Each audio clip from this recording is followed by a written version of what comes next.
Alright, so we tried to do a little intro. This is going to be just a regular YouTube video. It's me and Bobby. We got our wives out here. You know, we don't do a lot on couples fishing, so we're going to try to talk a little bit about what that's like. You know, the husbands and wives might bicker a little bit on the water, and fortunately for us, we have very patient women. But it's important to just set up your ladies accordingly, give them the gear that they need, set them up right, go through a little lessons with them. And trust me, they want to be independent. The women do. We actually have a fish camp, Texas Women Anglers, on gearing up the women for a successful day of fishing with their husbands, because the husbands want to go out to the spot and go fishing, no question about it. And the ladies sometimes might want a little bit of help, but what happens when you have a fish camp and teach the women how to fish, then they can be independent out on the water and do their own thing, and the guy can do his own thing, feeling comfortable that he's not going to have his wife interrupt him when he's 100 yards away to come back over and take a fish off or whatever. Occasionally it'll happen anyway, but minimizes it. So we're going to go ahead, we're going to start off with plastics. We're fishing a little lull where it gets up into we're deeper, and we're going to walk shallow. There's been some good fish in here, and hopefully we can get on some good fish. We've been on top water, but the grass is bad right now, and we're hoping that it pushes through with the tide changes, and then we'll circle back around and throw tops, right? Because we caught some really big fish on top waters. Well, there's a turtle. So anyway, we're going to work this whole zone. We'll double back and work it again. We're going to grid out this whole section. We know the fish are here. We're just going to have to wait for them to start eating.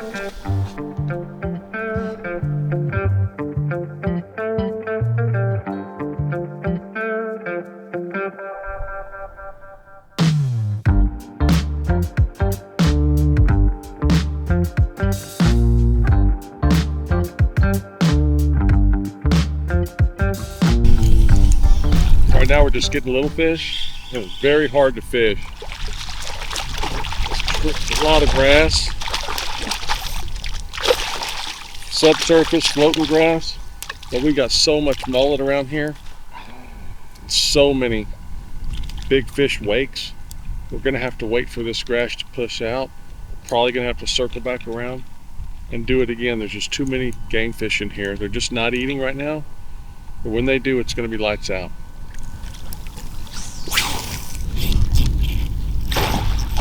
That's what we came out here for. Right when I was lifting my lure out of the water, big old trout came up and hit it.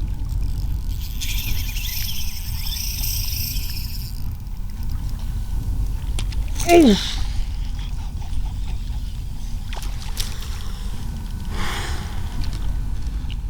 That was ugly.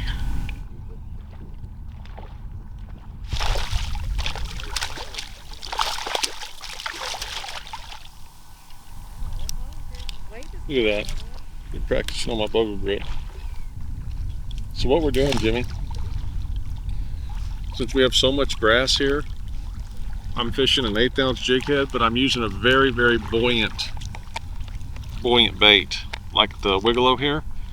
So I can mediate between the top of the water column and all the grass and keep it in the middle so it floats just enough to keep this lure based on a high rod tip where I need it to be in the water column. An 1/8 ounce or like a 16th or a 3/32 would probably work also, but I'm working my bait a little bit faster and just trying to keep it right in that sweet spot between all this floating water. I was fishing behind you. All this floating grass and then the water column. There's patches of grass all over the place, and it's a little frustrating. But once I feel grass on my line, I can pop that rod a couple of times, and the grass will come off of the lure. You know, 80% of the time, not all the time. Like, just pop it off, let it fall back down a little bit, and that's how those fish are wanting it. But it is a little bit challenging, no question about it. Damn grass everywhere. This grass wasn't in here a couple of days ago. So we had great topwater action. And we're gonna get topwater action hopefully with this grass moving out.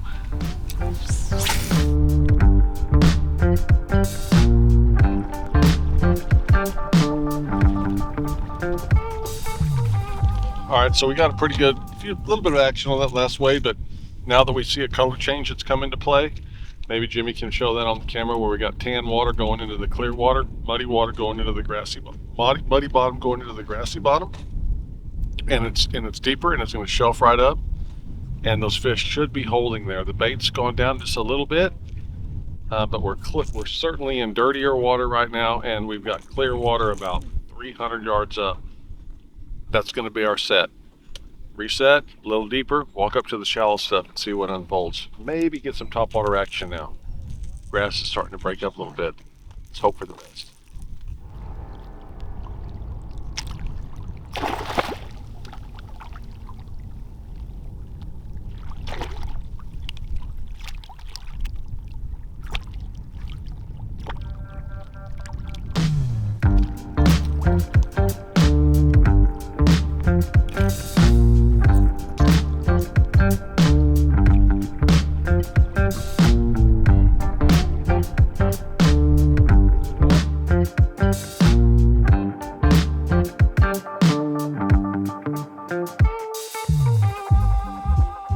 We haven't moved 300 yards, but we've moved 3 times. Just knew they were here. They just moved out a little deeper. It's something I don't like fishing. Do not like fishing deep. We've been hitting a lot of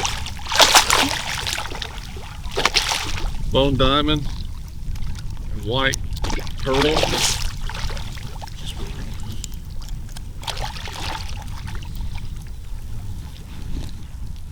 Nice red right there.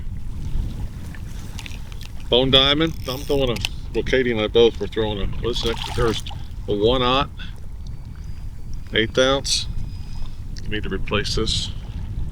Just a great redfish right there. Summertime. We're out here pulling.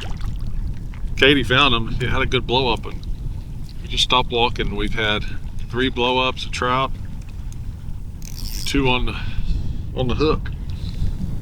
All right, so basically we made a move. We hit this morning. We've done several moves, maybe 400 or 500 yards in increments, trying to dial in the fish. When we're running, we're seeing the fish. And right when we got here this morning, right when the sun was coming up, we were just covered with bait. And Katie, you went over by yourself? You dropped me off. I went over by myself. I couldn't use a topwater because there's too much grass, so I had to use a wiggle-o. But there's just bait. There's just bait jumping everywhere, all around. And you had a red and a couple trout. A couple good red. Couple little trout. Yep. And now the bait's down, but we're in deeper, dirtier water, so we're going to make another wade through here. We've just moved 300 or 400 yards because the fish are here. We just got to dial in on them. And look, Bob's getting ready to jump in right now, so we're going to be at the tops and tails right now, midday. All right, we're going to wind it down. So today was just a fun trip with couples, you know, Bobby and Angela and Katie and I. But when you guys are taking your wives and girlfriends out fishing, you know, don't send them out there with a Mickey Mouse rod and reel, right? Set them up right with good gear, good quality gear. It's going to make them feel better. They're going to look better, and they're going to be more confident in fishing. You know, get them a nice rod and reel setup. You know, any Shimano, any kind of reel of your choice, just a good one. Good gear, Sims. I mean, you feel good fishing that? Love it. Love it. Easy weight belt. Get them rigged out just like you're rigged out. That's going to mean a lot. Yeah, you're going to lose a few reels because they're going to dunk them. And but that's just part of it. But we've had a good trip. We didn't slay them today, but we worked hard, and we got enough for dinner tonight. Probably heading over to KJ's for a little bit of dinner with Bob and Angela and Jackson, and it's just a good day on the water, just having fun out here. So get the right gear for the folks you're going fishing with, and it'll pay dividends down the road. Thanks.